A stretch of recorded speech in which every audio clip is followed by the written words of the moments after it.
में फैसला ले ले। वह बहुत सुलझे विचारों वाली थी। वह कोई भी फैसला बिना सोचे समझे कभी नहीं लेती थी। हाँ, उसे आदत थी अपने आप में बदलने की, लेकिन वह अपनी तकलीफ से कभी किसी को तकलीफ नहीं देती थी। अभय के कमरे में शिवा खड़े होते हुए कहता है, ये ले हो गया, अब तू आराम कर, मैं चलता हूँ।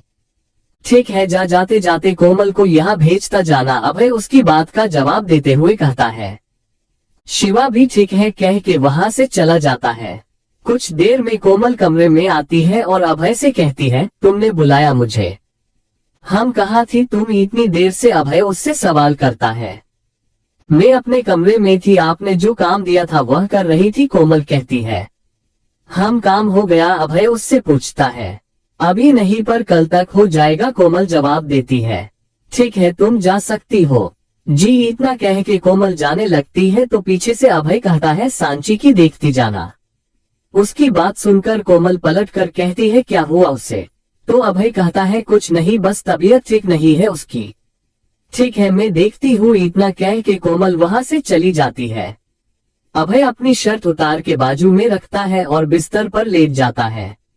इधर कोमल सांची के कमरे में आती है तो देखती है सांची सो चुकी है और खिड़की भी खुली थी, जिसकी वजह से शायद सांची को ठंड लग रही थी। कोमल जाकर सांची को ठीक से कंबल ओढ़ा देती है, फिर जाके खिड़की बंद करती है और कमरे से बाहर आकर हल्के हाथ से दरवाजा बंद करती है और वहाँ पे चली जाती है। चैप्टर 12 कोई तेरे खातिर है जी रहा।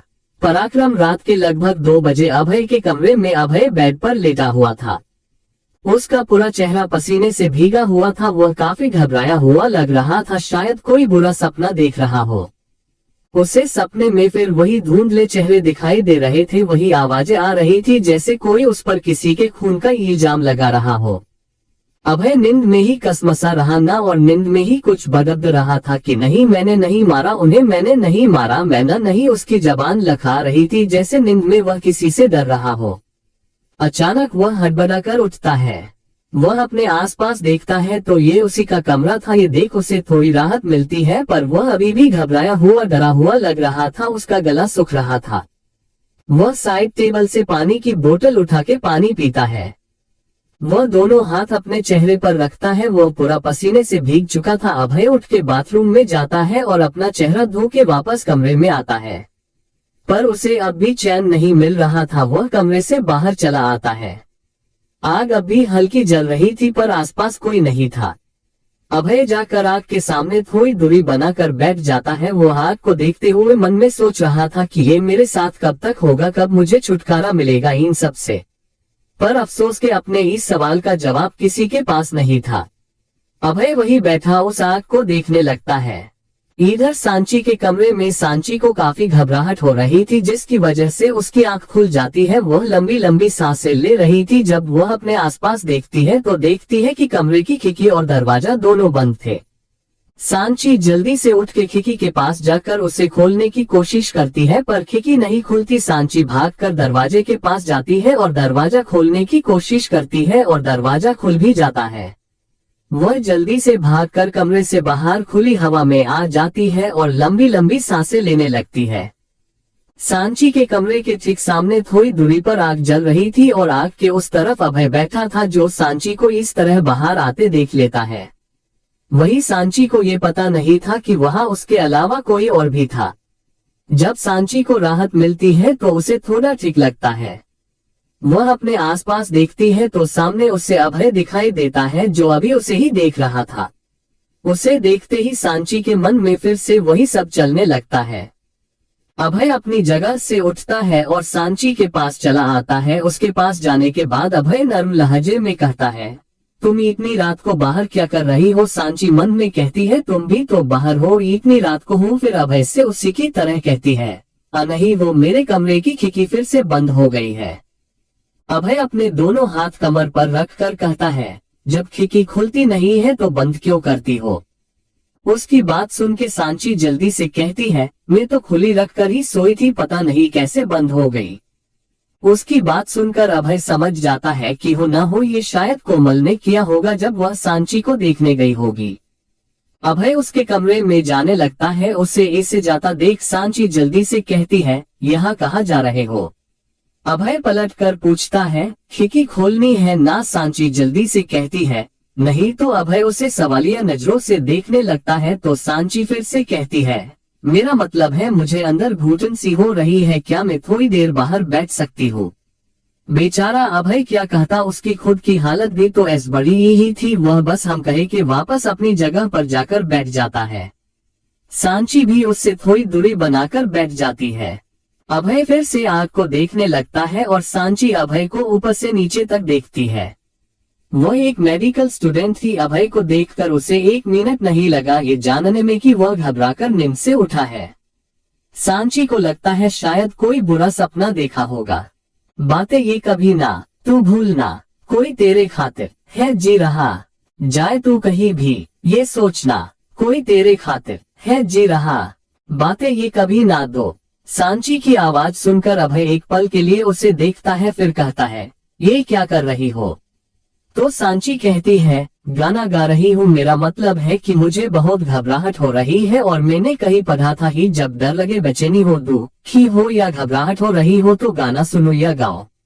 उसकी बात सुनकर अभय हम कहता है, जिसे सांची हाँ समझ के आगे गाने लगती है, हमदर्द है हमदम भी है, तू साथ है तो जिंदगी, तू जो कभी दूर रहे, ये हमसे हो जाए अजनबी, तुझसे मोहब्बत करते हैं जो दो, कैसे करें हम इसको बयां, बातें ये कभी ना दो। आगे की लाइन अभय आग की तरफ देखते हुए गाने लगता है, जागी भी है रोई भी है, आंखें ये रातों में मेरी, क्यों हर घड़ी मिलके तुझे लगती रहे बस तेरी कमी, हम तो ना समझे तुम ही कहो दो, क्यों तुमको पाके तुमसे जुदा, बातें ये कभी ना दो। चैप्टर 13 कितने बुरे एक्टर हो तुम। पराक्रम जब गाना खत्म होता है तब अभय को एहसास होता है कि उसने क्या किया है। अचानक अभय खड़ा होता है और सांची के कमरे की तरफ बढ़ने लगता है। सांची बस चुपचाप उसे देख रही थी। अभय थोड़ी देर में वापस आता है और बिना सांची की ओर देखे कहता है, खिड़की खोल दी है और रात बहुत हो चुकी है, तुम्हें जाकर सो जाना चाहिए। उसकी बात सुनकर सांची बिना कोई बहस किए अपने कमरे में जाने लगती है। जाते जाते वह एक बार पलटकर अभय को देखती है और मन में कहती है, कितने बुरे एक्टर हो तुम, जो लड़की तुमसे कभी मिली तक नहीं है वह तक जान गई है कि तुम बुरे नहीं हो, फिर भी तुम बुरा बनने की एक्टिंग करते हो, हूँ पर क्यों? सांची पलटकर अपने कमरे में चली जाती है। उसे जाता देख अभय मन में कहता है, दूर रहो मुझसे, मैं आग हूँ, जो भी मेरे करीब आता है वह जल जाता है, शायद तुम भी इतना कहकर अभी अपने कमरे की तरफ बढ़ जाता है। आज फिर इनकी राहें मंजिल से अलग हुई है, पर क्या ये राहें उसी मंजिल पर जाके रुकेगी जहां इन्हें जाना है? पराक्रम सुबह के 6 बजे बज रहे थे। सांची की आंख खुलती है, वह उठती है तो देखती है कोमल उसी के पास बैठी थी। उसके उठते ही कोमल उसे गुड मॉर्निंग विश करती है तो सामने से सांची भी उसे विश करती है। तो कोमल उसे एक बैग देते हुए कहती है, चलो उठ जाओ और जल्दी से रेडी हो जाओ। सांची बस हम बोल के उस बैग को रख लेती है। कोमल वहां से चली जाती है। सांची को आदत थी उठते ही नहाने की, तो वह बैग उठा के बाथरूम में चली जाती है। लगभग 30 मिनट के बाद बाहर आती है। जब वह बाहर आती है तो देखती है कि कोमल पहले से उसके कमरे में है। कोमल नाश्ता की प्लेट को साइड टेबल पर रख रही थी। जब उसकी नजर सांची पर पड़ती है तो एक पल को तो वह भी उसे देखती ही रह जाती है। सांची ने पीले रंग की सिंपल अनारकली ड्रेस और उस पर सिफोन का पीला दुपट्टा पहना था। उसके लंबे काले बाल, भीगे हुए चेहरे पर कोई मेकअप नहीं था और उसने अपनी कल वाली ज्वेलरी पहनी हुई थी। वह सादगी में भी बेहद खूबसूरत लग रही थी। कोमल उसे देख के कहती है, मैंने सोचा था ये ड्रेस तुम पे अच्छा लगेगा, मगर तुम जो एकदम परी जैसी लग रही हो। उसकी बात उस सांची मुस्कुरा देती है और अपने बाल सुखाने लगती है। कोमल उसके पास जाकर कहती है, मैं सच कह रही हूँ, अगर मैं लड़का होती ना तो अभी तुमसे शादी कर लेती। सांची उसकी बात सुनकर हंसते हुए कहती है, उसके लिए लड़का होने की क्या जरूरत है, चलिए अभी शादी कर लेते हैं, मुझे कोई तकलीफ नहीं है लड़की से शादी करने में। और फिर दोनों हंसने लगती है। इतने में वहाँ शिवा आ जाता है। एक पल के लिए तो शिवा भी सांची को देखता ही रह गया। शिवा को देख दोनों चुप हो गई। शिवा अपने होश में आता है और कहता है, किस बात पर इतना हंसा जा रहा है? तो कोमल कहती है, वह तो लड़कियों की बात है, तुम बताओ सुबह सुबह यहाँ कैसे? शिवा सांची की तरफ देखकर कोमल को जवाब देता है, सांची को अभय ने बुलाया है। उसकी बात सुन दोनों लड़कियां एक दूसरे को देखने लगती है। फिर सांची शिवा की तरफ देखते हुए कहती है, पर क्यों? क्यों ये तो मुझे नहीं पता, पर हाँ एक बात, वह भले ही शेर हो पर वह तुम्हें नहीं खाएगा। उसकी बात सुन पहले वह दोनों उसकी तरफ देखती है, फिर तीनों एक साथ हंसने लगते हैं। शशश शिवा फिर उन दोनों को चुप कराता है। कोमल कहती है, ये नाश्ता कर ले, फिर मैं इसे अभय के पास ले आती हूँ। शिवा भी ठीक है कहकर वहां से जाने लगता है, पर उसे खिंचाव महसूस होता है। वो पीछे देखता है तो सांची ने उसका हाथ पकड़ रखा था। शिवा उसकी तरफ सवालिया नजरों से देखता है तो सांची नर्म लहजे में कहती है, यहाँ कोई बुरा नहीं है, इतना तो मैं जान चुकी हूँ और ये जानने में आपने मेरी सबसे ज्यादा मदद की है। फिर थोड़ा रुककर कहती है, क्या मैं आपको भाई बुला सकती हूँ? उसकी बात सुनकर शिवा भावुक हो जाता है, उसकी आंखें हल्की नम हो जाती है। वह सिर्फ अपना सर हाँ में हिला देता है। उसे देख सांची की भी आंखें नम हो जाती है। शिवा उसके सर पर हाथ फेरता है और कुछ बोलने को होता है कि बाहर से परम उसे पुकारता है। उसकी आवाज सुन शिवा वहां से चले जाता है, पर एक बार पलटकर देखता है और मुस्कुरा देता है। सांची भी उसे देख मुस्कुरा देती है, फिर शिवा वहां से चला जाता है। उसके जाने के बाद कोमल सांची के कंधे पर हाथ रखकर कहती है, नाश्ता कर लो। फिर सांची नाश्ता करने बैठ जाती है, पर रुक जाती है। फिर कोमल की तरफ देखते हुए कहती है, आप खाओगी तो मैं खाऊंगी, वरना नहीं खाना। कोमल उसे ऐसे करते देख कहती है, उसमें क्या है, तुम बोलती तो मैं ऐसे ही बैठ जाती एक बार। फिर दोनों हंसने लगती है, फिर साथ में बैठकर खाना खाने लगते हैं। इधर एक कमरे में अभय एक सिंगल सोफे पर बैठा था और बाकी सब उसके सामने खड़े थे। अभय उन सब से कुछ बात कर रहा था कि तभी शिवा अंदर आता है। शिवा को देख वह सबको बाहर जाने का इशारा किया और सब वहां से चले गए। क्रमशः चैप्टर 14 प्रसाद बन रहा है। Mumbai police headquarter meeting room में कई सारे पुलिस ऑफिसर बैठे थे और सामने एक कुर्सी पर अधिराज जी बैठे थे। उनमें से एक ऑफिसर कहता है, हमें उनकी बात मान लेनी चाहिए, आखिर आपकी बेटी का सवाल है। अधिराज जी उसकी तरफ देखते हैं। इतने में दूसरा ऑफिसर कहता है, हमने हमेशा यही सीखा है कि 100 गुनाहगार छूट जाए पर एक बेगुनाह को सजा नहीं मिलनी चाहिए। उनमें एक ऑफिसर चुपचाप बैठा सबकी बातें सुन रहा था। वह दिखने में काफी हैंडसम लग रहा था, जैसे एक परफेक्ट बॉडी। उसकी उम्र लगभग 26-27 साल होगी। वह काफी देर से चुप था। अधिराज जी उसे देखकर कहते हैं, क्या तुम्हें कुछ नहीं कहना मानव? मानव उनकी तरफ देखते हुए कहता है, हमें पहले सांची के बारे में सोचना चाहिए। उनको सबक हम किसी और दिन सिखा देंगे, पर फिलहाल हमारे लिए सांची ज्यादा अहम है। उसकी बात सुनकर अधिराज जी कुछ सोचते हुए कहते हैं, ठीक है, पर उन 3 लोगों को उन तक पहुंचाना तुम्हारा काम है। मानव खड़े होकर सैल्यूट करते हुए ओके कहता है। अधिराज जी मीटिंग खत्म करके बाहर निकल जाते हैं और एक एक करके सब।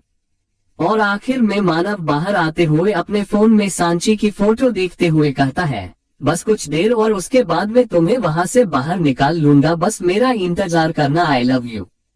मानव मेहरा IPS ऑफिसर अक्सर वह काम के सिलसिले में अधिराज जी से मिलने उनके घर जाता है। इस बीच उसकी और सांची की भी मुलाकात हो जाती। सांची उसे सिर्फ अच्छा दोस्त मानती है, पर मानव उससे मन ही मन प्यार करने लगता है। उसने कभी सांची से कहा नहीं है।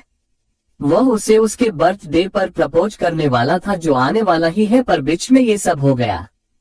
पराक्रम कोमल सांची को लेकर अभय के पास जाती है। जैसे ही सांची कमरे में आती है, उसका पैर कारपेट में फंस जाता है, जिसकी वजह से वह सीधा अभय के पैरों में जाकर गिरती है। अभय कोई फाइल पढ़ रहा था, जिसकी वजह से उसे पता नहीं होता कि वह कमरे में आ चुके हैं। लेकिन जब सांची गिरती है तो उसका ध्यान अपने पैरों के पास फर्श पर गिरी सांची पर जाता है।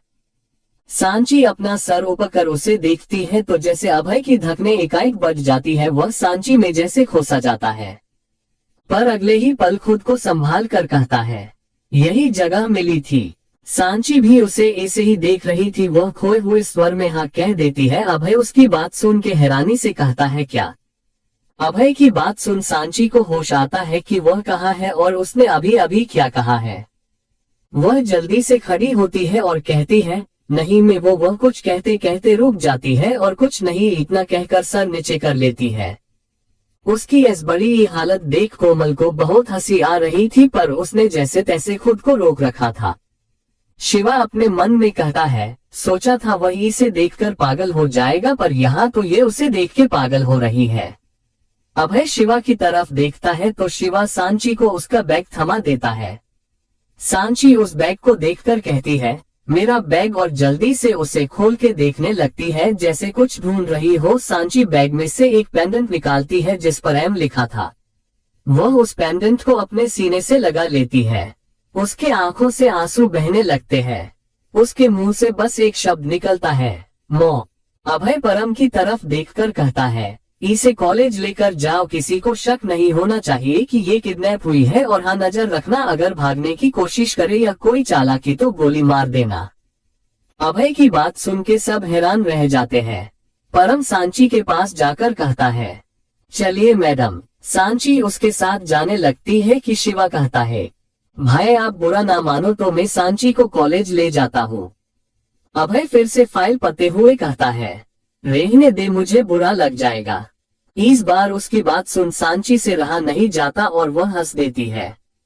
पर अगले ही पल उसे एहसास होता है कि सब उसे ही देख रहे हैं। वह अपनी हंसी कंट्रोल करते हुए सॉरी कहती है। अभय सांची को तरेरते हुए शिवा से कहता है, वैसे भी तेरा भाईचारा काफी बढ़ गया है, अभी तू दूसरा काम कर। अभय की बात सुनकर शिवा, सांची और कोमल तीनों हैरानी से उसे देखने लगते हैं। उन तीनों को इसे अपनी तरफ देखता देखकर अभय फिर से अपनी नजर फाइल में गड़ाते हुए कहता है, भूलो मत, मेरी नजर तुम सब पर है। सब एक दूसरे को देखने लगते हैं। अभय अपना सर ऊपर करके सबको देखता है, फिर कहता है, प्रसाद बन रहा है। उसकी बात किसी के समझ नहीं आती। फिर अभय थोड़ी ऊंची आवाज में सबको घूरते हुए कहता है, तो क्या मुहूर्त का इंतजार कर रहे हो, जाओ ना। अभय की बात सुन के सब वहां से 9-2-11 हो जाते हैं। अभय उन सब के जाने के बाद ऊपर देखते हुए कहता है, क्या महादेव, आपको सारे नमूने मेरे पास ही भेजने थे हो। इधर बाहर आकर चारों एक दूसरे को देखते हैं और जोर जोर से हंसने लगते हैं। सांची शिवा से कहती है, ये क्या हमेशा ऐसे ही एंग्री यंग मैन वाले मूड में रहते हैं। उसकी बात का जवाब परम देता है, ये एंग्री यंग मैन नहीं, ये तो पराक्रम का प्रिंसिपल है। और सब फिर हंसने लगते हैं। चैप्टर 15 शहर का सबसे बड़ा वकील अभय। हेल्थ एंड हॉस्पिटल के बाहर एक कार आकर रुकती है। उस कार में से पहले सांची बाहर आती है, फिर परम और उसके बाद विक्रम बाहर आता है। सांची उन दोनों की तरफ देखती है तो परम कहता है, हम तुम्हें यहाँ लेकर तो आ गए हैं, पर हमारी और अपनी जान बचाने के लिए प्लीज भागने की कोशिश मत करना, वरना वह प्रिंसिपल हम सबको उड़ा देगा। उसकी बात सुनकर सांची बस मुस्कुरा देती है और अंदर चली जाती है। वह मन में कहती है, जब तक मैं ये पता नहीं कर लेती कि बाबा और तुम्हारा क्या रिश्ता है, मैं कहीं नहीं जाऊंगी, चाहे मेरे आसपास कोई हो या ना हो। इतने में सोनम उसके पास दौड़ कर आती है और हौंफते हुए पूछती है, कहाँ थी तू कल, तुझे पता है हमें तेरी कितनी फिक्र हो रही थी। पर सांची तो जैसे कहीं और ही खोई हुई थी। वह उसकी बात का कोई जवाब नहीं देती। ये देख सोनम उसके कंधों को पकड़कर जोर से हिलाती है और कहती है, तू सुन भी रही है मैं क्या कह रही हूँ। उसकी इस हरकत से सांची होश में आती है और उससे कहती, क्या हुआ। उसकी बात सुन सोनम अपने दोनों हाथों को कमर पर रखकर कहती है, कहाँ थी तू, पता है हमने कितना ढूंढा तुझे, हमने तो अंकल को फोन तक कर दिया था। फिर उसका हाथ पकड़कर कहती है, अंकल ने कहीं तुझे कुछ कहा तो नहीं, और झुंझला कर कहती है, तू ये बता तू थी कहाँ। उसकी बात सुनकर सांची थोड़ी ऊंची आवाज में कहती है, अरे बाप रे, इतने सारे सवाल, वो भी एक साथ। फिर मासूम सा मुंह बनाकर कहती है, बच्ची को सांस तो लेने दे।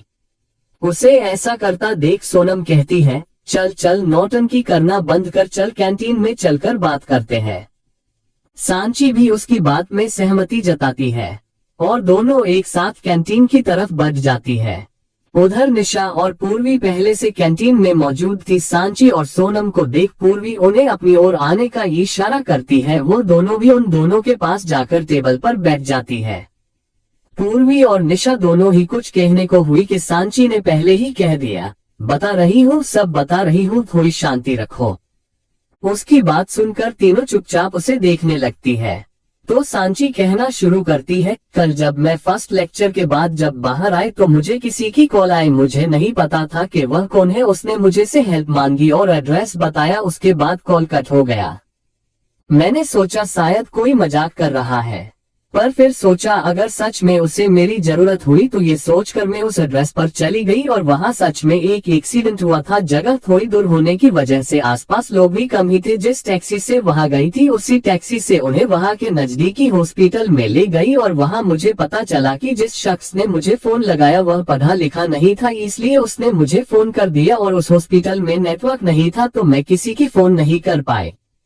सांची ने अपने मन से कोई भी कहानी सुना दी क्योंकि वह नहीं चाहती थी कि किसी को भी पता चले कि वह किडनैप हुई है, वरना सब उसे बचाने की करते, जिस वजह से शायद वह अपने बाबा और अभय का सच कभी पता नहीं लगा पाती। सब उसकी बात पर भरोसा कर लेते हैं क्योंकि सबको पता था सांची बड़ी ही है, किसी के भी लिए अपनी जान को खतरे में डाल सकती है। फिर चारों अपनी क्लास में चली जाती है। थोड़ी देर में क्लास टीचर अंदर आते हैं और क्लास शुरू हो जाती है। अचानक क्लास के बीच में प्रिंसिपल क्लास में आते हैं और सबकी तरफ देखकर कहते हैं, स्टूडेंट्स आपसे मिलने कोई आया है। उनकी बात सुनकर सब बातें करने लगते हैं और सोचने लगते हैं कि कौन होगा। इनसे मिलिए please mister Abhay Singh Shekhawat, principal दरवाजे की तरफ इशारा करते हुए कहते हैं और अभय क्लास के अंदर आता है। उसने सफेद शर्ट, काले रंग की जीन्स और उस पर काले रंग का ब्लेजर पहना हुआ था। वह काफी अट्रैक्टिव लग रहा था। सब उसे बस देखे जा रहे थे। लड़कियां तो लड़कियां, लड़के भी उसे देखकर यही सोच रहे थे कि ये बंदा कितना हैंडसम है, सिवाय एक के। सांची अभय को वहां देखकर चौंक जाती है और सोचती है कि ये यहाँ क्या करने आया है। तभी उसे अपने पास बैठी निशा की आवाज आती है, यार कितना हैंडसम है, ये कौन है ये और हमारे कॉलेज में कैसे। सांची उसकी बात सुन अभय को ऊपर से नीचे तक देखती है। उसे भी लगता है कि अभय आज कुछ ज्यादा ही हैंडसम लग रहा है। प्रिंसिपल सर कहते हैं, ये हमारे शहर के सबसे बड़े वकील है, इन्होंने आज तक कोई केस नहीं हारा। उनकी बात सुन के तो जैसे सांची सदमे में ही चली जाती है। जी इंसान पराक्रम का मालिक है, इतना बड़ा गुंडा है जिसने उसे किडनैप किया है। प्रिंसिपल उसे शहर का सबसे बड़ा वकील बता रहे हैं। अभय सब की तरफ देखकर हाय कहता है तो सब उसे हाय कहते हैं। प्रिंसिपल सर कहते हैं, ये यहाँ किसी को लेने आए हैं। सब अभय की तरफ देखने लगते हैं। अभय अपने कदम सांची की सीट की ओर बढ़ा देता है। सांची उससे नजरें चुरा रही थी क्योंकि वह नहीं चाहती थी कि किसी को भी पता चले कि उसका अभय से कोई भी लेना देना है। अभय सांची के पास जाके कहता है, चले। सांची अभय की आवाज सुनकर ऊपर देखती है तो अभय उसे ही देख रहा था। अचानक सांची की धड़कनें तेज होने लगती है। सांची अपनी जगह से खड़ी हो जाती है और एकटक अभय को देखने लगती है। अभय उसका हाथ पकड़ता है और उसे लेकर क्लास से बाहर निकल जाता है। चैप्टर 16, क्या ये प्यार की शुरुआत है। अभय सांची का हाथ पकड़कर उसे कार तक ले आता है और उसके लिए कार का दरवाजा खोलते हुए कहता है, कंफ्यूज होने की जरूरत नहीं है, मेरा हर कदम मेरी जीत के लिए होता है। सांची बस उसे देखती रहती है। अभय सांची की साइड का दरवाजा बंद करता है और आकर ड्राइविंग सीट पर बैठ जाता है और गाड़ी स्टार्ट कर देता है। सांची अब भी उसे देख रही थी। अभय सामने देखते हुए कहता है, बहुत सवाल मन में चल रहे होंगे ना कि मैंने ये क्यों किया, मैं तुम्हारे कॉलेज क्यों आया वगैरह वगैरह। क्यों किया तुमने ये। अब सांची बिना किसी भाव के कहती है। वह अब भी उसे एकटक देख रही थी ताकि जब तुम्हारा बाप बोले कि तुम किडनैप हुई हो तो 100 लोग बोले कि तुम अपने बॉयफ्रेंड के साथ भाग गई हो। अभय लापरवाही से बोलता है। उसकी बात सुन सांची अपनी आईब्रो सिकोड़ते हुए पूछती है, पर क्यों। अभय थोड़ा गुस्से में कहता है, ताकि उसने जो अपनी करोड़ों की इज्जत बनाई है वह कौड़ी के भाव बिके। पर तुम्हें तो अपने 3 आदमी चाहिए, फिर बाबा को क्यों बीच में ला रहे हो। हाँ, बीच में कोई किसी को नहीं लाया है, सब प्लान के हिसाब से ही हो रहा है। अभय एक सातिर हंसी हंसते हुए कहता है, तो ये सब तुम्हारा प्लान था। सांची हैरानी से पूछती है क्योंकि उसे यकीन नहीं हो रहा था कि ये सब अभय कह रहा है। उसने तो अभय को अच्छा इंसान समझा था, पर अभय ये सब क्या बोल रहा था। ऑफ कोर्स ये प्लान था अधिराज को हराने का प्लान, उसकी सबसे कीमती चीज उसकी बेटी और उसकी इज्जत को उससे छीनने का प्लान, उसे बर्बाद करने का प्लान और उसे अपनों को खोने का एहसास दिलाने का प्लान। अभय हर एक शब्द पर जोर देके बोल रहा था, उसकी आंखों में जैसे खून उतर आया हो, वह बदले की आग में तप रहा था।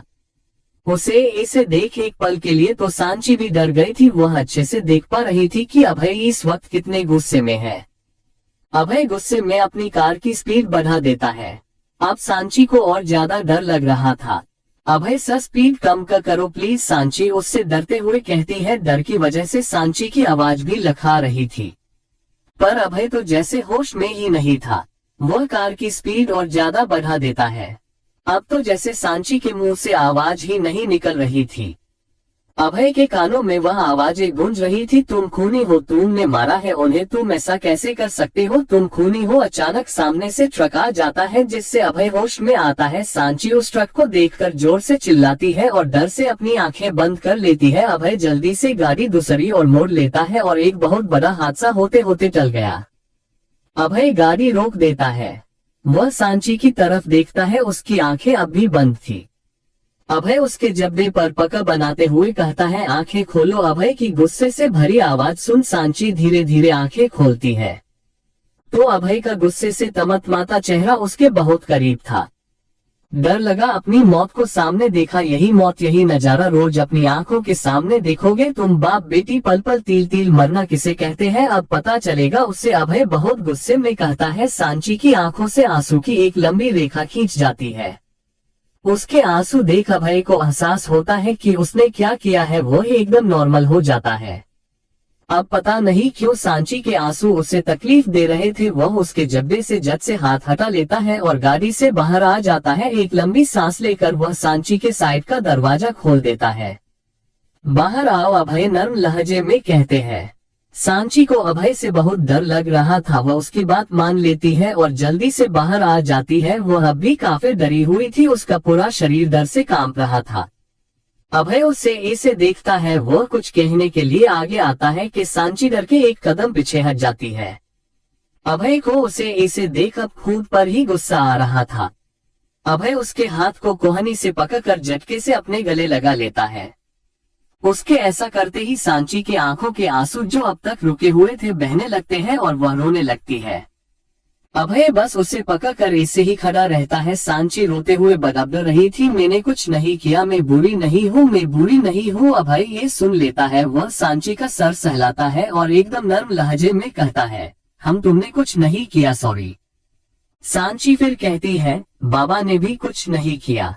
अभय उससे अलग होता है और उसके गाल पर अपने दोनों हाथ रखकर कहता है, जितनी आसानी से मैंने ये मान लिया कि तुमने कुछ नहीं किया, उससे कई ज्यादा मुश्किल है मेरे लिए ये मानना कि उन्होंने कुछ नहीं किया है। अभय सांची से लंबा था तो सांची को अभय से नजरें उठा के बात करनी पड़ती थी। सांची उसकी आंखों में देखती है। एक पल के लिए उसे लगा ही नहीं कि ये वही शख्स है जिसने अभी अभी उसे जीते जी मौत के दर्शन करवाए थे। उसकी आंखों से अभी आंसू बह रहे थे। वह रुआंसी आवाज में कहती है, क्या किया है उन्होंने। अभय उसकी बात सुनकर उससे दूर हो जाता है और बात बदलते हुए कहता है, गाड़ी में बैठो, लेट हो रहा है। सांची समझ जाती है कि अभय जवाब नहीं देना चाहता तो वह चुपचाप जाकर गाड़ी में बैठ जाती है। दूसरी तरफ से अभय भी आकर बैठ जाता है। वह एक बार सांची की तरफ देखता है और गाड़ी स्टार्ट कर देते हैं। इधर सांची के जाने के बाद सब में बातें होने लगती है। कोई कहता है वह सांची का बॉयफ्रेंड है तो कोई कहता है वह उसका दोस्त है। सोनम, निशा और पूर्वी भी यही सोचती है कि अगर सांची की जिंदगी में कोई था तो उसने बताया क्यों नहीं। चैप्टर काटा नहीं काटा है। Health and life hospital. Sonam को अब भी इन सब बातों पर भरोसा नहीं हो रहा था। वह और सांची पिछले 6 साल से दोस्त थी। निशा और पूर्वी से तो वह दोनों इसी कॉलेज में मिली थी, पर वह और सांची बेस्ट फ्रेंड थी। उसे तो तब भी यकीन नहीं हुआ था जब सांची कहानी सुना रही थी। उसे पता चल गया था कि सांची झूठ बोल रही है, पर निशा और पूर्वी की वजह से उसने कुछ नहीं कहा। पर अब उसे ये सब बहुत अजीब लग रहा था। सांची का पूरे दिन गायब रहना, उसका फोन बंद आना और दूसरे दिन ऐसे किसी लड़के का आकर उसे ले जाना, ये सब उसे हजम नहीं हो रहा था। वह खुद से ही कहती है कुछ तो है जो मुझे समझ नहीं आ रहा है, इन सब बातों का एक दूसरे के साथ कोई ना कोई कनेक्शन तो है, पर क्या। उसको इसे खुद में ही बदअब्दता देख निशा कहती है, तुझे भी सांची की तरह बदअब्दने की आदत पड़ गई है क्या। उसकी बात सुन सोनम कहती है, नहीं यार मुझे एक काम है, मैं अभी आती हूँ। इतना कहकर सोनम वहां से जल्दी से चली जाती है। उसे ऐसे जाता देख निशा पूर्वी से कहती है, इसे क्या हुआ, छोड़ा होगा कोई काम। पूर्वी लापरवाही से कहती है और दोनों अपनी बातों में लग जाती है। इधर अभय की कार जंगल के सामने आकर रुकती है। वह गाड़ी से बाहर आता है और सांची की साइड का दरवाजा खोलता है। सांची रोते रोते सो चुकी थी, उसके चेहरे पर अब भी डर दिखाई दे रहा था। अभय उसके चेहरे के थोड़ा करीब जाकर उसके चेहरे को निहारते हुए कहता है, जितनी मासूम तुम हो उससे कई ज्यादा घटिया तुम्हारा बाप है। तुम्हारे लिए वह सब कुछ है, पर मेरे लिए मेरा सब कुछ छीनने वाला है। वह उसके चेहरे को छूने ही वाला था कि अचानक हाथ पीछे ले लेता है और उससे थोड़ा दूर हटकर थोड़ी ऊंची आवाज में उसका नाम पुकारता है। सांची की नींद खुल जाती है। वह सामने देखती है तो सामने अभय को पाती है। अभय उससे बिना देखे कहता है, पैदल जाना है। उसकी बात सुन के सांची गाड़ी से बाहर आ जाती है और गाड़ी का दरवाजा बंद कर देती है। वह दोनों जंगल की तरफ पैदल चलने लगता है। सांची ने कॉलेज जाने के लिए भी ऐसे ही पैदल जंगल पार किया था, तो उसे पता था। उधर सोनम एक खाली जगह जाकर बैठती है और अपना लैपटॉप निकालती है और कुछ सोचते हुए कहती है, क्या नाम था, अचानक हाँ याद आ गया। और फिर गूगल पर अभय सिंह शेखावत सर्च करती है और अभय के बारे में गूगल पर आ भी जाता है। वह जल्दी जल्दी पढ़ने लगती है। जैसे जैसे वह पढ़े जा रही थी उसकी आंखें बड़ी होती जा रही थी। वह जल्दी से अपना फोन निकालती है और सांची को कॉल करती है, पर कॉल नहीं लगता। वह खुद से कहती है, इसका मतलब मैं सही सोच रही हूँ, सांची उसके साथ अपनी मर्जी से नहीं है। पर अगर ये सच है तो सांची कॉलेज कैसे आए। नहीं नहीं, मैं अभी ये किसी को नहीं बता सकती, क्या पता इसे सांची के लिए कोई और मुसीबत खड़ी हो जाए। मुझे सांची से ही बात करनी पड़ेगी। वह लैपटॉप बंद करती है और वापस क्लास की तरफ चली जाती है। इधर जंगल में अभय चल रहा था और सांची दौड़ रही थी। क्योंकि अभय बहुत फास्ट चल रहा था तो सांची को उसके साथ भागना पड़ रहा था। अचानक हल्की सी चीख के साथ सांची वहीं रुक जाती है। जब अभय उसकी चीख सुनता है तो पीछे मुड़ के देखता है, सांची जमीन पर बैठी अपने पैर को सहला रही थी। अभय उसके पास आता है और उसके पैर को देखते हुए पूछता है, क्या हुआ है। सांची उसकी तरफ देखकर कहती है, कांटा लग गया है शायद। पर अभय उसका पैर देखते ही समझ जाता है कि कांटा नहीं काटा है, वह भी बिच्छू ने। पर अभय उससे ये बात नहीं बताता है क्योंकि वह जानता था कि अगर उसने सांची को बताया कि उसको बिच्छू ने काटा है तो वह डर जाएगी। वह सांची की कलाई मजबूती से पकड़ता है और कहता है, लेट हो रहा है, पहुंचकर इलाज करते हैं। और वहां से उसे साथ लेकर चलने लगता है। अभय मन में यही सोच रहा था कि जहर चने से पहले पराक्रम पहुंचना होगा। अभी वह कुछ दूर पहुंचे ही थे कि अभय के कान में सांची की आवाज पती है। वह पीछे मुड़कर देखता है तो सांची अपने सर पर हाथ रखकर लखराती आवाज में कहती है, मुझे चक्कर आ रहे हैं। इससे पहले कि अभय कुछ कहता सांची बेहोश होकर उसकी बाहों में गिरती है। अभय उसके पैर की तरफ देखता है तो उसका पैर हल्के नीले रंग का पड़ गया था। वह सांची को जल्दी से अपनी बाहों में उठा लेता है और आगे बढ़ने लगता है। सांची को अब भी जरा होश था। वह थोड़ा हिलती है। अभय उसे देखकर मन में कहता है, इसे होश में रखना पड़ेगा वरना जहर पूरी बॉडी में फैल जाएगा। वह चलते चलते ही सांची से कहता है, सांची सांची सुनो, सांची मेरी तरफ देखो। उसकी बात सुन सांची उसकी तरफ देखने लगती है। अभय फिर कहता है, हाँ हाँ देखो मुझे, हाँ सोना नहीं प्लीज तुम मुझसे बातें करो। सांची की आंखों पर भार था, उसकी आंखें धीरे धीरे बंद हो रही थी। अभय उसे ऐसे देखकर कहता है, सांची तुम कहती हो ना कि मैं बुरा हूँ, कि मैं हैवान हूँ, पर सच ये नहीं है। सच ये बिल्कुल नहीं है। मैं भी तुम्हारी तरह था, सबकी मदद करने वाला। मेरा भी एक सपना था, एक बहुत बड़ा वकील बनने का, पर शायद ये मेरे नसीब में ही नहीं था। अभय की आवाज धीमी पड़ती जा रही थी। उसे खुद पता नहीं था वह क्या बोल रहा है। अचानक उसकी नजर सांची के होंठों पर जाती है जो नीले पड़ते जा रहे थे। अभय सांची की तरफ देखता है। सांची बेहोश हो चुकी थी और अभय भी पराक्रम तक पहुंच चुका था। उसे देखते ही गार्ड्स दरवाजा खोल देते हैं। अंदर आते ही अभय सबको आवाज लगाता है, उसकी आवाज सुनकर सब वहां आ जाते हैं। सब अभय और सांची को इसे देखकर हैरान थे। अभय जल्दी से कहता है, शिवा, दामोदर को बुला। कोमल जल्दी से गर्म पानी लेकर आओ। विक्रम ताई को बुला। उसकी बात सुन सब अपने अपने दिए गए काम में लग जाते हैं। अभय सांची को ले जाकर बेड पर लेटा देता है। चैप्टर 18 यही तो प्यार है। पराक्रम अभय सांची को बेड पर लेटा देता है। इतने में शिवा दामोदर को लेकर आता है। दामोदर अभय को देखकर कहते हैं, क्या हुआ भाई? अभय उसकी तरफ देखकर कहता है, इसके पैर में बिच्छू ने काटा है, जल्दी से डंक निकाल। अभय की बात सुन दामोदर ठीक है कहकर बाहर चला जाता है और शिवा ये सुनकर कहता है, ये क्या बोल रहा है तू?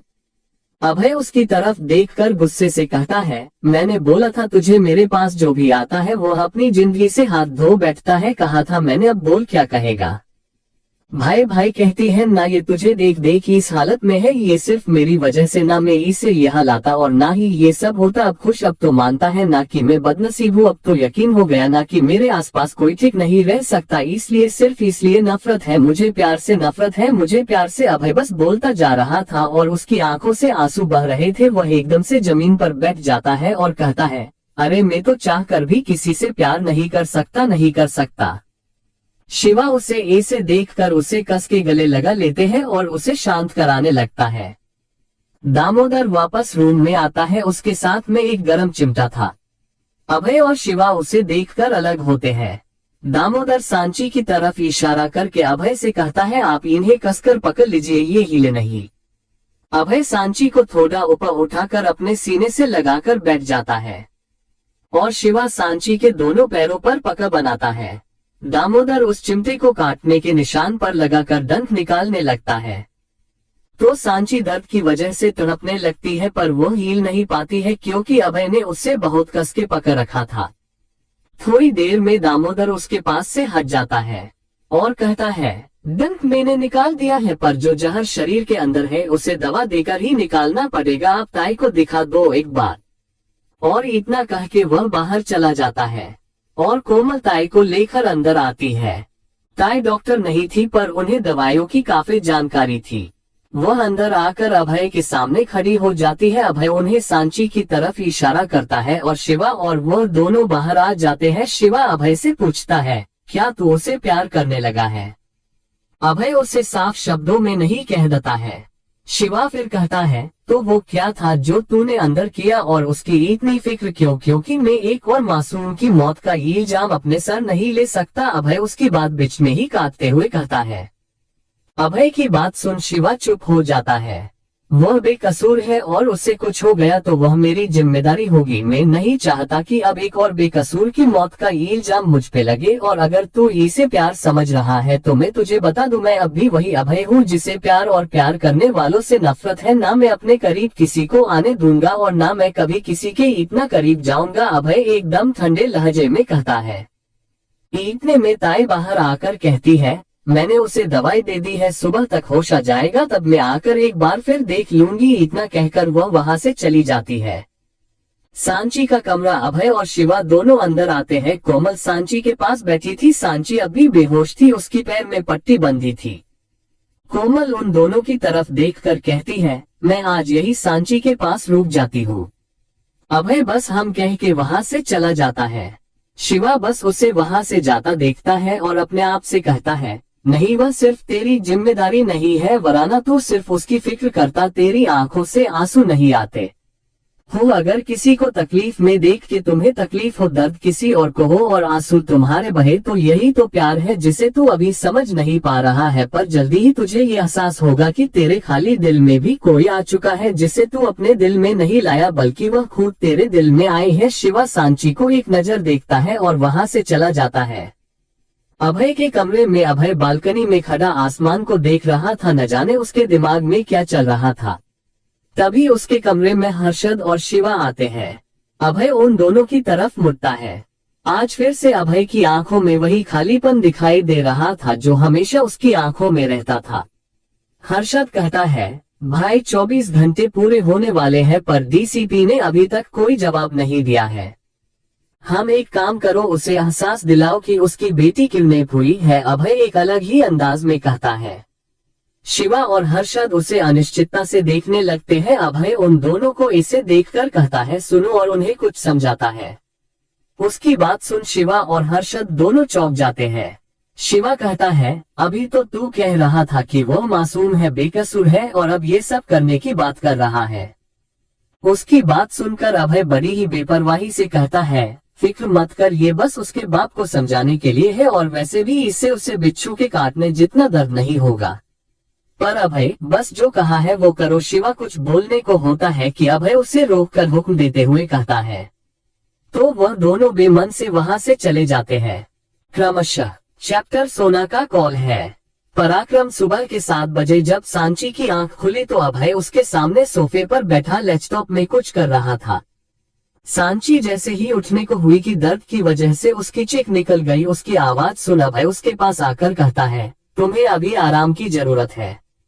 अभय की बात सुन सांची कंफ्यूज होते हुए कहती है पर मुझे हुआ क्या है और मेरे पैर में इतना दर्द क्यों हो रहा है। उसकी बात सुन अभय कहता है कांटा लगा था ना कल, बस वही निकाला है। उसकी बात सुन सांची थोड़ी शांत होती है और अपने चारों तरफ देखते हुए पूछती है ये किसका कमरा है। अभय उसकी बात सुन कमरे को देखते हुए कहता है ये किसी का कमरा नहीं है, ये हमारा हॉस्पिटल समझ लो इसे। ओह तभी यहाँ पर इतनी सारी दवाइयाँ हैं। सांची सामने रखी दवाइयों को देखकर कहती है। अचानक उसकी नजर अपने पास पड़ी एक छोटी रिफिल पर पड़ी है। वह उसे देखकर कहती है ये यहाँ क्यों है, ये तो तब दिया जाता है जब शरीर में जहर होता है। अभय उसका मजाक उड़ाते हुए कहता है वह कांटे को जहर चढ़ गया था ना, इतने देर तक तुम्हारे शरीर में जो था। उसकी बात सुन सांची अभय को घूरने लगती है तो अभय उससे कहता है घूरने की जरूरत नहीं है, कांटा जहरीला था तो तुम्हें दिया गया है। उसकी बात सुन सांची शांत हो जाती है। कमरे के बाहर कोमल, शिवा और हर्षद खड़े उनकी बातें सुन रहे थे। कोमल को तो बहुत हंसी आ रही थी पर शिवा और हर्षद दोनों चुपचाप थे क्योंकि उन्हें पता था कि अभय ये सब क्यों कर रहा था। इतने में अंदर से अभय की आवाज आती है अंदर आ जाओ। तीनों बाहर खड़े रह के सुनने से तो अच्छा ही है। उसकी बात सुनकर तीनों जंप जाते हैं और अंदर चले जाते हैं। इतने में परम अंदर आता है और कहता है भाई कोई सोना 20 बार कॉल कर चुकी है। उसकी बात सुनकर सब अभय को अजीब नजरों से देखने लगते हैं। उन सब को अपनी तरफ देखता पाकर अभय सांची की तरफ देखकर कहता है तुम्हारा है। अभय की बात सुन अब सब सांची को देखने लगते हैं। इतने में सांची का फोन फिर से बजता है। कॉलर आईडी पे सोना लिखा हुआ था। सांची जल्दी से फोन परम के हाथ से लेती है और कॉल उठाकर कहती है हाँ सोनम बोल। उसकी बात सुन सब समझ जाते हैं कि ये सांची की कोई सहेली है। हाँ ठीक है, हाँ हाँ आ रही हूँ, अरे तू फोन तो रख। हाँ ठीक है। और सांची फोन रखती है तो पाती है कि सब उसे ही देख रहे हैं। सांची उन सब को देखते हुए कहती है मेरी दोस्त का फोन था, उसे मुझसे कोई जरूरी बात करनी है। और सांची अभय को देखने लगती है जैसे इजाजत मांग रही हो जाने की। अभय उसे ऐसे अपनी ओर देखता पाकर कहता है ठीक है तुम जा सकती हो। सांची ये सुनकर बहुत खुश हो जाती है पर शिवा तुम्हारे साथ जाएगा और जैसे ही तुम बात करो लोगी तो शिवा तुरंत तुम्हें वापस ले आएगा और इस बीच तुम्हारा फोन मेरे पास रहेगा। अभय एक सख्त आवाज में कहता है। उसकी बात सुन सांची को पहले तो ये समझ नहीं आता कि ये सब क्यों, पर फिर वह कुछ सोचकर हाँ में सर हिला देती है। गुड इतना कहकर अभय वहां से चला जाता है और सबको जाने को भी बोल देता है। सब एक एक कर रूम से बाहर आ जाते हैं। हर्षद और शिवा एक दूसरे को देखते हैं और वहां से चले जाते हैं। शिवा अपने मन में कहता है उसे तकलीफ लेने वाला काम करने जा रहा है और उसे बचाकर भी रखना चाहता है। अब तो मुझे भी समझ नहीं आ रहा है कि तू चाहता क्या है। इतने में अभय की आवाज से उसका ध्यान टूटता है।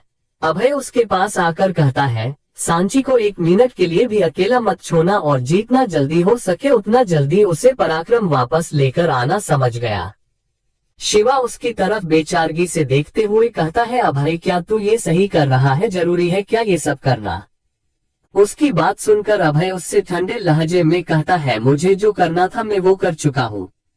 अभय इससे उसकी जिंदगी बर्बाद हो सकती है। शिवा थोड़े गुस्से में कहता है फिक्र मत कर, इतना कुछ नहीं है कि उसकी जिंदगी बर्बाद हो जाए और वैसे भी डीसीपी को भेजने के बाद 10 मिनट के अंदर सब खत्म कर दिया जाएगा। अभय उससे समझाते हुए कहता है और तब तक सब हो चुका होगा, शिवा बहस करते हुए कहता है।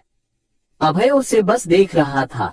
शिवा फिर से कहता है, अभय देख, हर बार मैंने तेरी बात मानी, इस बार तू मेरी बात मान ले, हम कुछ और सोच लेंगे यार। पर ये नहीं, उसने भाई कहा है मुझे, ऊपर से उसका इन सब से कोई लेना देना नहीं है। अभय उसे देखता है, एक लंबी सांस भरते हुए कहता है, ठीक है। अभय के इतना कहते ही शिवा की आंखों में चमक आ जाती है और वह कस के अभय को गले लगा लेता है। अभय उसके गले लगे हुए ही कहता है, मुझे नहीं पता था तू उसे सच में बहन मानने लगा है। उसकी बात सुन शिवा अभय के पेट में जोर से मुक्का मारता है। अभय जुठमुठ का दर्द होने का नाटक करता है और दोनों दोस्त हंसने लगते हैं। चैप्टर 20 वह ऐसा कैसे कर सकता है। पराक्रम अभय बाहर निकल ही रहा होता है कि पीछे से विक्रम उसे टोकता है, भाई आप कहाँ जा रहे हो। अब अभय मुस्कुराकर कहता है, काम है आकर बताता हूँ। फिर अभय विक्रम से पूछता है, शिवा गया ना सांची को लेके। हाँ भाई, और साथ में परम भी गया है। विक्रम उसकी बात का जवाब देता है। अभय भी बस हम कहकर वहां से चला जाता है। इधर कॉलेज में सांची जैसे ही गाड़ी से उतरती है, सामने से उसे सोनम भागकर आती दिखाई देती है। अचानक सोनम का पैर किसी पत्थर से टकराता है और वह गिरने ही वाली थी कि किसी ने उसे बचा लिया। सोनम को अपनी कमर पर गर्म हाथों का एहसास होता है। अगले ही पल वह शख्स अपने हाथ हटा लेता है। पीछे से सांची कहती है, शुक्र है भाई आपने बचा लिया। सांची की बात सुन सोनम सवालिया नजरों से शिवा को देखती है और हैरानी से कहती है, भाई। सांची उसकी बात सुनकर कहती, हाँ ये शिवा है और मेरे लिए भाई, और शिवा की तरफ देखकर कहती है, और ये मेरी दोस्त सोनम। उसकी बात सुन शिवा धीरे से सांची सुन सके इसे कहता है, तो ये है तुम्हारी सोना। उसकी बात सुन सांची बस मुस्कुरा देती है। उन दोनों को इसे देख सोनम सांची का हाथ पकड़कर कहती है, तू चल मेरे साथ, मुझे तुझसे बात करनी है। सांची कुछ कहती इससे पहले सोनम उसका हाथ पकड़कर उसे वहां से ले जाती है। शिवा और परम बस उन्हें जाता देखते हैं। उधर अभय की कार एक घर के सामने आकर रुकती है। वह घर इतना बड़ा नहीं था पर काफी खूबसूरत था। आगे छोटा सा गार्डन और बीच में एक घर था। अभय कार से नीचे उतरता है। उस घर की नेम प्लेट पर लिखा था सुकून हाउस। अभय के चेहरे पर एक मुस्कान थी। वह जाकर घर की डोरबेल बजाता है। घर का दरवाजा एक औरत खोलती है। उसकी उम्र लगभग 4045 साल होगी। वह अभय को देखकर खुश होते हुए कहती है, चलो जल्दी से अंदर आ जाओ, आज मैंने तुम्हारा फेवरेट खाना बनाया है। और वह अंदर चली जाती है। अभय अंदर जाते हुए कहता है, आपको पता था मैं आऊंगा। नहीं, पर मैं तुम्हारी आहट पहचानती हूँ। अभय दरवाजा बंद कर देता है। ये घर जितना सुंदर बाहर से था उतना ही सुंदर अंदर से भी था। एक हॉल के से लगकर ओपन किचन था। किच के सामने ही डाइनिंग एरिया था। दरवाजे के पास ऊपर जाने के लिए सीढ़ियां थी। ऊपर 2 रूम थे और एक हॉल, और ऐसे ही 2 रूम नीचे भी थे। सच में ये घर बिल्कुल अपने नाम की तरह था, सुकून देने वाला। अभय आकर सीधा हॉल में रखे सोफे पर बैठ जाता है। उसे ऐसे देख वह औरत भी सोफे पर जाकर बैठती है। अभय उपमस की गोद में सर रख करते जाता है। तो वह पूछती है, क्या हुआ दीप। अभय उसे कुछ नहीं कहता तो वह अभय से फिर पूछती है, मैं कौन हूँ। अभय उसकी बात सुनकर कहता है, डॉक्टर चित्रा चौहान।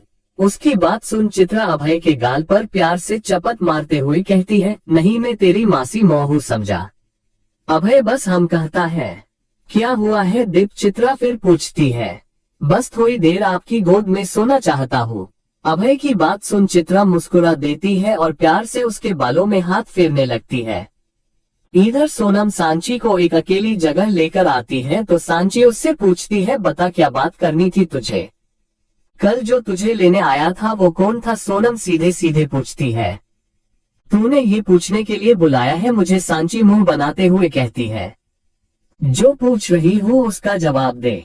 उसकी बात सुन सांची समझ जाती है कि सोनम मजाक नहीं कर रही। सांची उससे आंखें चुराते हुए कहती है, दोस्त था मेरा, मुझे नहीं पता था कि कोई रेपिस्ट भी तेरा दोस्त है। उसकी बात सुनकर सांची चौंक कर उसे देखने लगती है। ये क्या बोल रही है तू। सही बोल रही हूँ ये ना कहकर सोनम उसे अपना फोन पका देती है और कहती है, 6 साल पहले एक लड़की का रेप करके उसका मर्डर करके जेल जा चुका है ये, और इतना ही नहीं, जेल से बाहर आकर खुद की गैंग बनाई, खुद का इलाका बनाया जिसका नाम पराक्रम रखा है। इसने अपने सारे काम वह पराक्रम से ही करता है। मर्डर करना, लोगों को लूटना वगैरह वगैरह। और नहले पे देहला ये है कि खुद अपने समय का लॉ का बेस्ट स्टूडेंट रहा है, तब तो लॉयर नहीं बन पाया पर अब अपना हर केस खुद लड़ता है। और स्मार्ट इतना कि बगैर सबूत या गवाह के भी केस जीत जाता है। सोनम बोले जा रही थी और सांची बस उसे सुन रही थी। और तू उस रेपिस्ट नहीं। सोनम कुछ बोलने को हुई कि सांची ने उसे रोक दिया। अब सांची सोनम के सामने आकर कहती है, मैं तेरी हर बात मानने के लिए तैयार हूँ, लेकिन ये नहीं कि वह एक रेपिस्ट है। अगर तू कहे कि वह चोर है तो होगा, अगर तू कहे कि वह खूनी है तो होगा, अगर तू कहे कि वह गुंडा है तो होगा, पर ये नहीं कि वह एक रेपिस्ट है, क्योंकि मैं रही हूँ उसके साथ और उस रात भी। तो सांची कुछ कहते कहते रुक जाती है। तो सोनम कहती है, क्या रात को क्या हुआ था? तो सांची कहती है, उस रात उसने मुझे बचाया था उन गुंडों से, चाहता तो मेरे साथ जो चाहता वह कर सकता था। और पराक्रम में भी जब मुझे सांस लेने में तकलीफ हो रही थी तो उसने मुझे अपने मुंह से सांस दिया, पर फिर भी उसने मुझसे माफी मांगी। सोनम, मैं तेरी हर बात मान सकती हूँ, पर ये नहीं कि लहरे पे सेट है। उसे इसे अभय की बातें करता देख सोनम कुछ सोचने लगती है, पर तभी उसके फोन पर एक नोटिफिकेशन आता है और वह उसे देखने लग जाती। अचानक उसकी आंखें हैरानी से बड़ी हो जाती है। वह सांची से कहती है, जब तेरा अभय इतना ही अच्छा है तो उसने तेरे साथ ये क्यों किया? सांची उसकी बात समझ नहीं पाती। सोनम उसके सामने अपना फोन कर देती है। फोन में देखकर सांची की आंखें भी सदमे से बड़ी हो जाती है। उसकी आंखों में गुस्सा भी था और आंसू भी बह रहे थे। चैप्टर कहा गई सांची। अभय, शिवा, हर्षद, विक्रम, परम और भी बहुत से लोगों को ये नोटिफिकेशन पहुंच चुका था। शिवा और परम के फोन पर एक साथ नोटिफिकेशन आता है तो दोनों फोन निकाल चेक करने लगते हैं। जैसे ही वह वीडियो देखते हैं दोनों ही हैरान रह जाते हैं। दोनों एक दूसरे की तरफ देखते हैं। शिवा जल्दी से अभय को फोन करता है। अभय ने अभी तक नोटिफिकेशन चेक नहीं की थी। जैसे ही उसका फोन बजता है वह चित्रा की गोद से अपना सर हटाता है और फोन उठाते ही कहता है, हाँ बोल शिवा। उसे इसे आराम से बात करता देख शिवा समझ जाता है कि अभय को कुछ पता नहीं है। शिवा उससे कहता है, अभय अपना फोन चेक कर। अभय कुछ कहता उससे पहले ही शिवा फोन कट कर देता है। अभय कंफ्यूज होते हुए अपना फोन चेक करता है और वह भी वही वीडियो देखता है। उस वीडियो को देखकर पहले तो अभय भी हैरान था, पर अगले ही पल उसकी आंखों में गुस्सा उतर आता है। अभय जल्दी से शिवा को फोन लगाकर कहता है, शिवा, सांची को लेकर अभी पराक्रम वापस जा और विक्रम को फोन करके बोल ये सब डिलीट करवाए, मैं आ रहा हूँ। और हाँ, फोन से सांची को दूर रखना, उससे ये पता नहीं चलना चाहिए। इतना कहकर अभय फोन रख देता है और वहाँ से जाने लगता है। चित्रा जो ये सब देख रही थी अभय को इसे देखकर कहती है, दीप क्या हुआ है, इतने गुस्से में कहाँ जा रहा है? अभय घर से बाहर निकलते हुए कहते हैं, जरूरी काम है, मासी आकर बताता हूँ, और वहाँ से निकल जाता है। चित्रा अभय के जाने के बाद सोचती है दीप के मुंह से किसी लड़की का नाम ऊपर से फिक्र भी, और दीप इतने गुस्से में क्यों गया है। यही सब सोचते सोचते चित्रा अपना फोन चेक करती है तो चित्रा भी वही वीडियो देखती है। वह भी हैरान थी। वह खुद से ही कहती है, ये तो मेरी स्टूडेंट सांची है, पर ये दीप के साथ। चित्रा अब भी समझने की कोशिश कर रही थी कि हो क्या रहा है। इधर शिवा विक्रम को फोन करके सब बताता है, पर उसे सब पहले से पता था। तो विक्रम कहता है कि वह सब संभालने की कोशिश कर रहा है।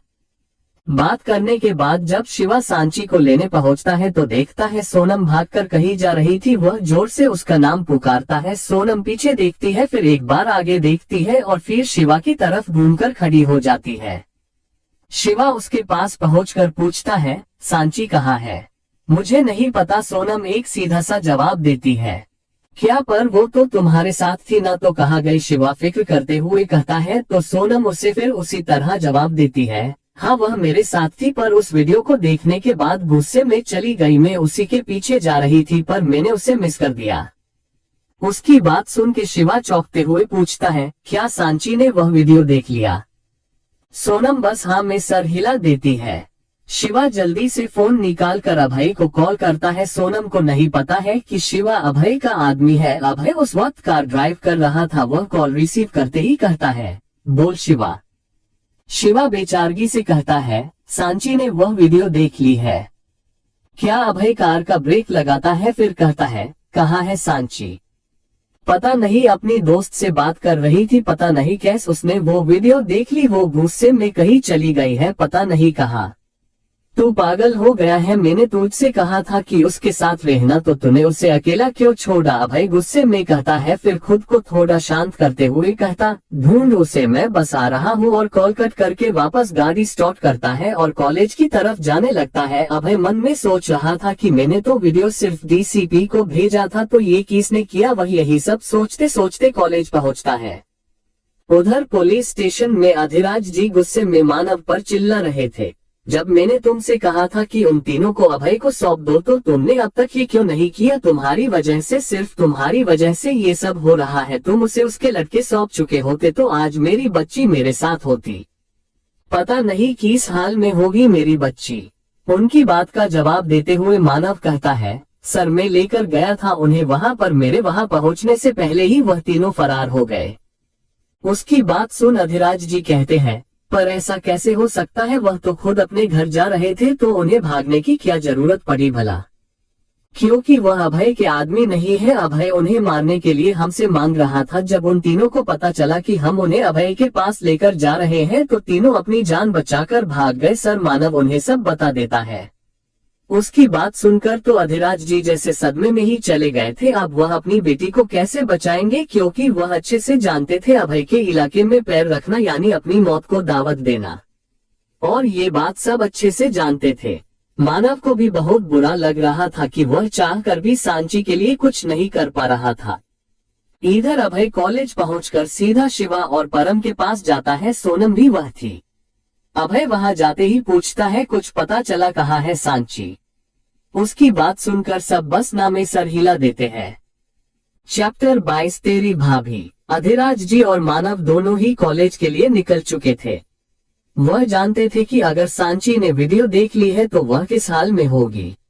उन्होंने सांची के फोन की लोकेशन निकाली थी जो कॉलेज की आ रही थी, क्योंकि फोन अभय के पास था। इधर कॉलेज में अभय अपनी आंखें बंद करता है और अचानक सोनम पर गन पॉइंट कर देता है। सब उसे देखकर घबरा जाते हैं। शिवा पीछे से कहता है, अभय गन नीचे कर, उसे कुछ नहीं पता है। आखिरी बार सांची तुम्हारे साथ थी तो तुम्हें कैसे नहीं पता कि वह कहाँ है? अभय गुस्से में सोनम को घूरते हुए कहता है, मुझे सच में नहीं पता है कि वह कहाँ है। अगर पता होता तो मैं उसके साथ होती, यहाँ नहीं। सोनम डरते हुए कहती है। अभय अब भी काफी गुस्से में था। वह सोनम पर से गन हटा लेता है। एक बार वह अपने आसपास देखता है, वहां सिर्फ कॉलेज की बड़ी बड़ी बिल्डिंग्स थी। अभय अपनी आंखें बंद करके कुछ सोचने लगता है। 10 सेकंड के बाद वह अपनी आंखें खोलकर उन बिल्डिंग्स को देखते हुए कहता है, लाइब्रेरी कहाँ है? सोनम उसकी बात सुनकर कहती है, 3 फ्लोर। उसकी बात सुनते ही अभय वहां से भागता है। शिवा, सोना और परम भी उसके पीछे जाते हैं। अभय सीधा 3 फ्लोर पर जाकर रुकता है। उसकी नजर ऊपर बोर्ड पर जाती है जहां लिखा था लाइब्रेरी। अभय जल्दी से उस रूम में जाता है और सांची को ढूंढने लगता है। अचानक उसकी नजर एक कोने में पड़े टेबल पर जाती है। उसके नीचे सांची अपने आप को समेटे बैठी थी। अभय उसे देखता है और उस तरफ चला जाता है। अभय जाकर सांची के पास बैठ जाता है और प्यार से उसके सर पर हाथ फेरता है। सांची को जब अपने सर पे कुछ महसूस होता है तो वह अपना चेहरा ऊपर करके देखती है। जैसे ही वह अभय को अपने सामने देखती है तो वह अभय को अपनी पूरी ताकत लगाकर धक्का मारती है और वहां से खड़ी हो जाती है और जाने लगती है। जैसे ही सांची वहां से जाने लगती है, अभय उसका हाथ कसके पकड़ लेता है। सांची बिना उसकी तरफ देखे अपना हाथ छुड़ाते हुए कहती है, मेरा हाथ छोड़ो, मुझे जाना है। सांची, मेरी बात सुनो, अभय नर्म लहजे में कहता है। सांची अब भी जैसे उसकी बात पर ध्यान नहीं देती और वैसे ही कहती है, प्लीज मेरा हाथ छोड़ो, मुझे जाना है प्लीज। उसे ऐसा करते और अपनी बात ना सुनता देख अभय जोर से चिल्लाते हुए कहता है, सांची एक बार मेरी बात तो सुनो। सांची भी उसी तरह चिल्लाते हुए कहती है, अब कुछ नहीं बचा है बात करने के लिए। सांची की आंखों से आंसू बहने लगते हैं। वह गुस्से और लाचारी से कहती है, अब कुछ नहीं बचा, कुछ भी नहीं। तुमने साबित कर दिया कि मैं गलत थी। पता नहीं क्यों मुझे ऐसा लगता था कि जरूर कुछ है जिसकी वजह से तुम ऐसे हो। कुछ तो है जिसने तुम्हें खुद में ही सीमित कर दिया है। पर मैं गलत थी क्योंकि गलत इंसान को कुछ करने के लिए किसी वजह की जरूरत नहीं होती। मैं तुम्हें अच्छा समझ रही थी और तुमने मेरी ही जिंदगी बर्बाद कर दी। सांची का चेहरा आंसुओं से भरा हुआ था। वह बस बोले जा रही थी और अभय चुपचाप बस उसे देख रहा था। फिर सांची अपने आंसू साफ करते हुए कहती है, देखो मैं नहीं जानती बाबा ने तुम्हारे साथ क्या किया, पर उनकी तरफ से मैं तुमसे माफी मांगती हूँ। तुम चाहो तो मुझे मार दो, पर प्लीज प्लीज ये सब मत करो प्लीज। सांची फिर रोने लगती है। उसने अपने दोनों हाथ जोड़ रखे थे। अभय अपनी आंखें बंद करता है तो उसकी आंखों से एक आंसू की रेखा खींच जाती है। वह सांची को झटके से अपनी ओर करता है और उसे कसके गले लगा लेता है। सांची उससे छूटने की कोशिश करती है पर कोशिश बेकार थी। अभय के सामने उसकी एक नहीं चली। वह अभय की बाहों में अपने आप को ढीला छोड़ देती है। अभय ने अभी उसे कसके अपनी बाहों में जकड़ रखा था। सांची उसके गले लगे बस रोए जा रही थी। वह रोते हुए ही कहती है, मुझसे नहीं हो पाएगा, मुझसे नहीं हो पाएगा। पता नहीं क्या बात थी पर सांची अभय की बाहों में आकर हमेशा अपने आप को सुरक्षित महसूस करती थी, जबकि वह जानती थी कि अभय खुद उसे नुकसान पहुंचाना चाहता है। और अभय जैसे वह अच्छे से जानता था कि सांची को कैसे शांत करना है। वह दोनों ऐसे ही गले लगे हुए थे कि वहां पर शिवा, परम, सोनम, अधिराज जी और मानव पहुंचते हैं। उन्हें ऐसे देख सब एक राहत की सांस लेते हैं, पर कोई था जिसे उन्हें ऐसे देखकर अच्छा नहीं लग रहा था। मानव जोर से सांची का नाम पुकारता है, जिससे दोनों उस तरफ देखने लगते हैं, पर अब भी दोनों अलग नहीं हुए थे। अभय उन सब की तरफ देखता है, फिर अधिराज जी की तरफ देखता है और शिवा से थोड़ी ऊंची आवाज में कहता है, शिवा गाड़ी निकाल और अपनी भाभी को ले जा, मुझे एक काम पूरा करना है। उसकी बात सुन के सब चौंक जाते, क्योंकि उसने कहा तेरी भाभी, मतलब वह सांची को अपनी जिंदगी में लाना चाहता है। सांची भी उसकी बात सुनकर हैरान थी। वह बस उसे ही देख रही थी। अभय उससे अलग होता है और उसे जाने का इशारा करता है। शिवा खुश होते हुए कहता है, मैं अभी जाकर गाड़ी निकालता हूँ, और वहां से चला जाता है। परम सांची की तरफ देखकर कहता है, चलिए भाभी आप मेरे साथ।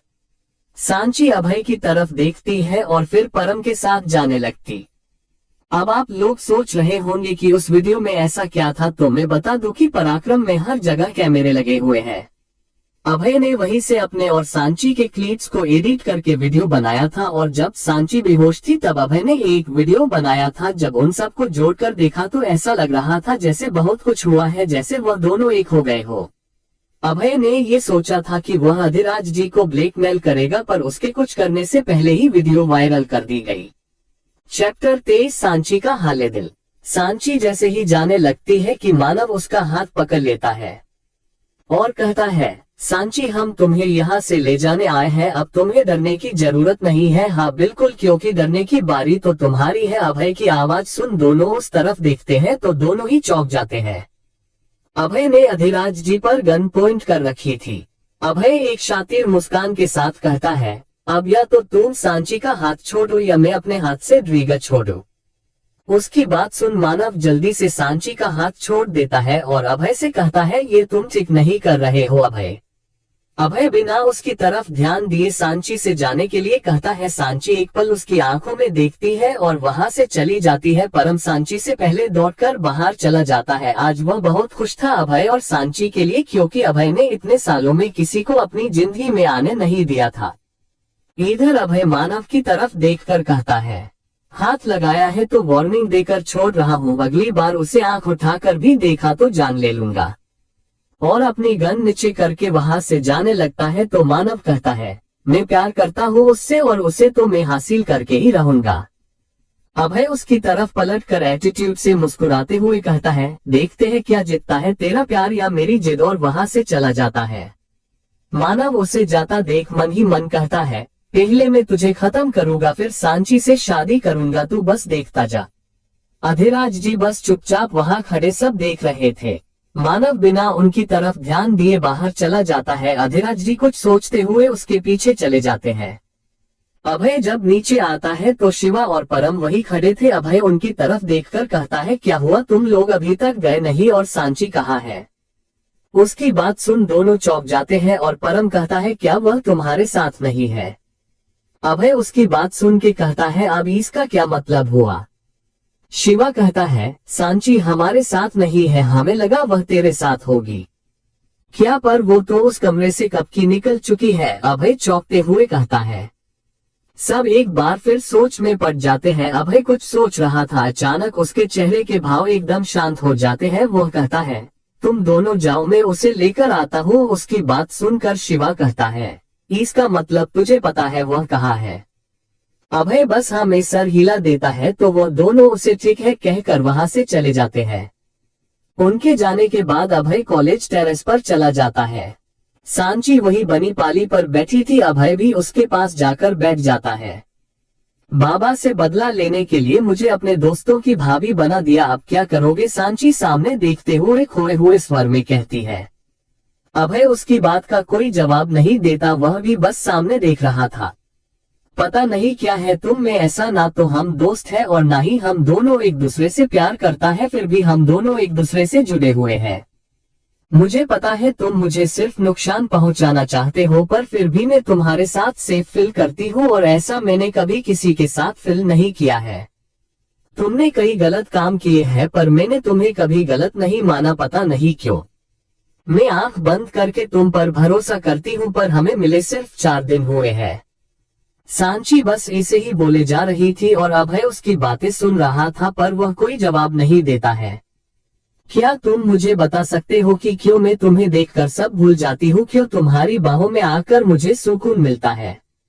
अब सांची की आंखों से आंसू बह रहे थे। अभय अब भी उसे कोई जवाब नहीं देता। इतने में अभय का फोन बजता है। जब वह फोन निकाल कर देखता है तो कॉलर आईडी पर